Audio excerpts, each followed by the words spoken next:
Hello my dear well wishers, ఎలా ఉన్నారు? మీరు బాగుంటేనే నేను బాగుంటానండి. ఈరోజు కాస్త సాటిస్ఫాక్షన్ ఉందండి వర్క్లో. ఎందుకంటే ఇన్ని రోజులు నా సరౌండింగ్స్, నేను ఉండే సరౌండింగ్స్ కానివ్వండి, లేకపోతే నా షాప్ సరౌండింగ్స్లో కానివ్వండి, తీసుకున్న వాళ్ళు పిండి వంటలైనా పికిల్స్ అయినా వాళ్ళు బాగున్నాయి అనేసి ఇంకోసారి ఆర్డర్ పెడితే హ్యాపీ అనిపించేది. కానీ కరీంనగర్ వరకు వెళ్ళాయంట, కాల్స్ వచ్చాయి.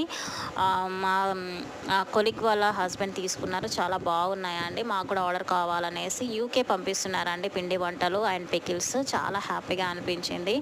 మురుకులు ఒకటి, చెకోడీలు, గవ్వలు, rose cookies, chicken pickle and gongura chicken, వాళ్ళు ఇవి మాత్రమే ఆర్డర్ పెట్టారండి. మిగిలిన మసాలాలు అవి వాళ్ళే పంపించుకుంటా అని చెప్పారు. సో అంటే మనము కొంచెం సక్సెస్ అయ్యామని ఎలా తెలుస్తుందండి? మనకు తెలియదు. మన గురించి వేరే వాళ్ళు ఒక అప్రిషియేట్ లాగా చేస్తే మనకు అర్థమైపోతుంది. సో నాకు అలా ఒక కాంప్లిమెంట్ వచ్చింది, చాలా హ్యాపీగా ఉంది. మన దగ్గర రేట్లు కూడా తక్కువే ఉంటాయండి. Please ping me.